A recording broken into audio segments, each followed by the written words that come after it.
Alright, welcome back for some more easy blues harmonica, and today we're going to do some vamping. So go and grab ourselves our C harmonica and we're going to sound like this.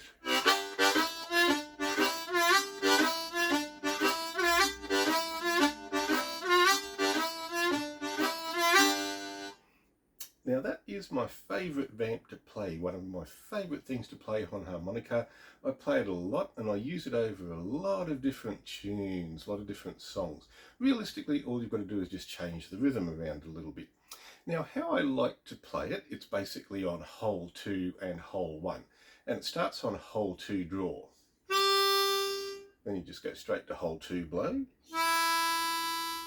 down to hole 1 draw, back to hole 2 blow, and back to hole 2 draw. So it's this pattern. Starting on hole 2, breathe in.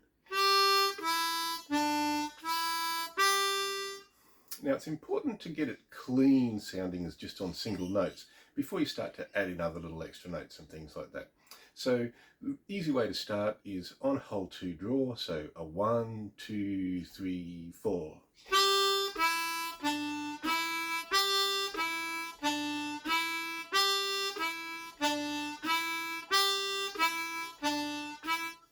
Now, what I like to do with it is obviously it's not quarter notes like that 1, 2, 3, 4.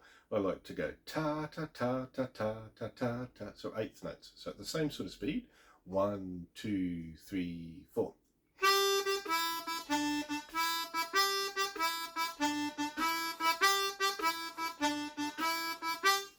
Now, the thing I do with my eighth notes is I swing them. So it's not robotic like. It's a swing, like I'm sort of talking here. So like a 1 and 2 and 3 and 4 and.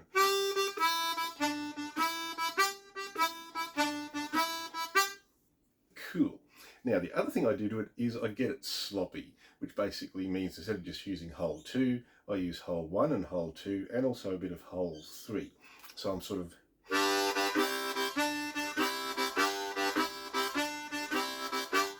Now when you're out on hole 1, there's no like anything left on the left hand side, but that doesn't mean you need to like adjust your mouth. Like if you're a tongue blocker, they actually like tongue block on that bit of wood over there on the harmonica, so I can still use that same sort of space of my mouth for like holes 1, 2 and 3. When I just bring it down to hole 1,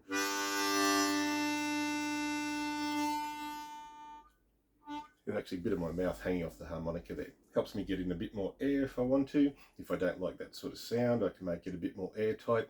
This is the fun of this sort of vamp. Lots of adjustments and things. So instead of just being, it goes.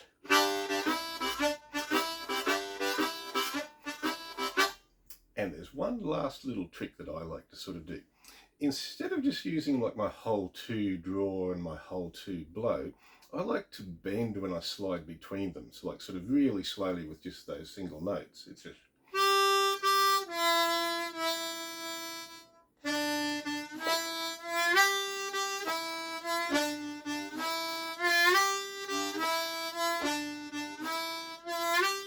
So I use that hole 2 double bend. It's like that one. So don't usually put the bend in when I'm going straight onto the blow because it's just a bit tricky to sort of add it in. So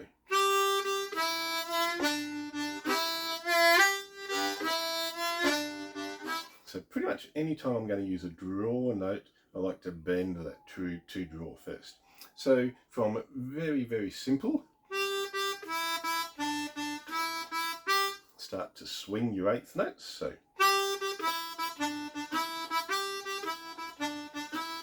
then start adding your bends.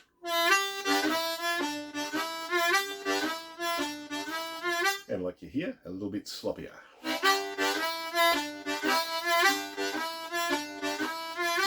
Now one last thing I like to do, when I start this, everything I'm doing is intentional. None of it's by accident. I've added in all these little things. So when I go to start, you'll hear me go, I blow out first before I breathe in. So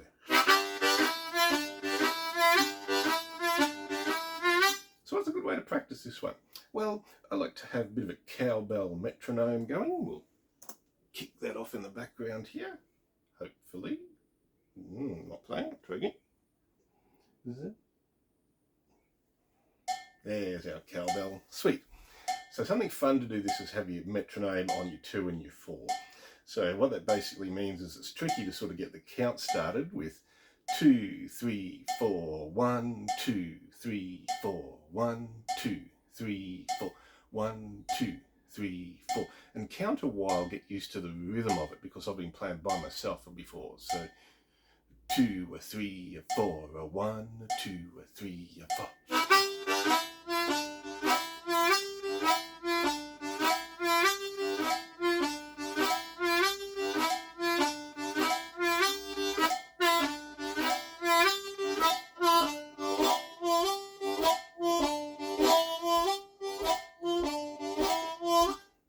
So I really want on that blowout, on my 2 blow, when I hit that metronome, so I get that nice little snare sound, like 2, 3, 4, 1, 2, 3, 4, 1, 2, 3, 4, 1, 2, 3, 4.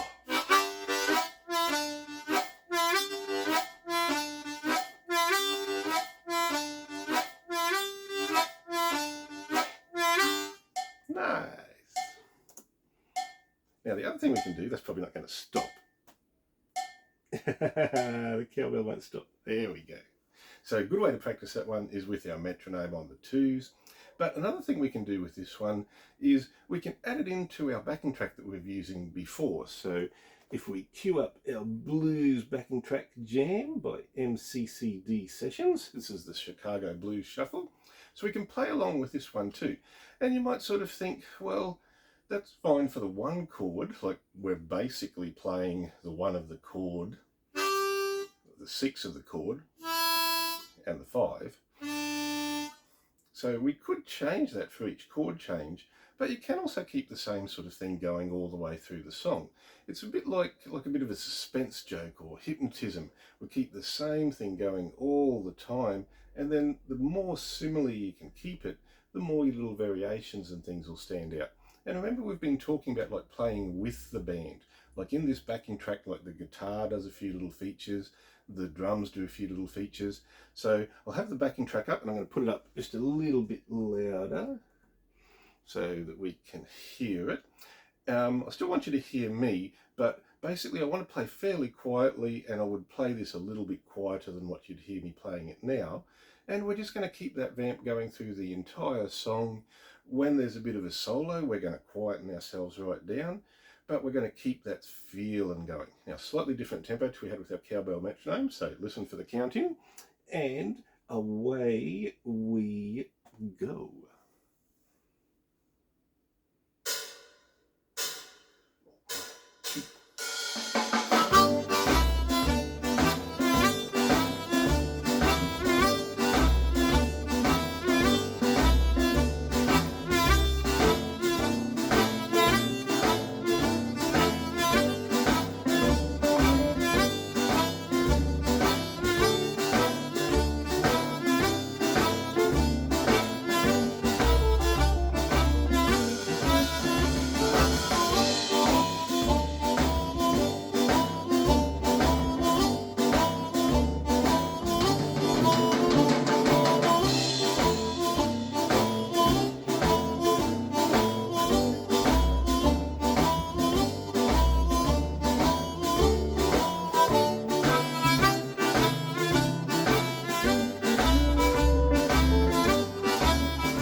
Nicely done. So that was super cool, super fun.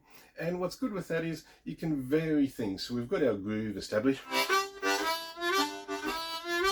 And so I just played around with it. Sometimes I'd use the little bends.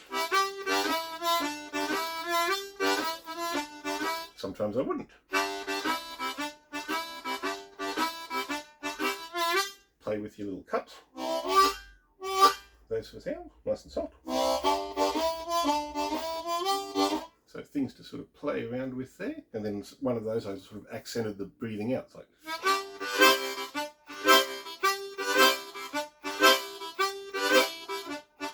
just little variations, little tiny things that we can add throughout the song. All of a sudden we've played the entire song using basically just hole 2 and hole 1. So get out there, have some fun.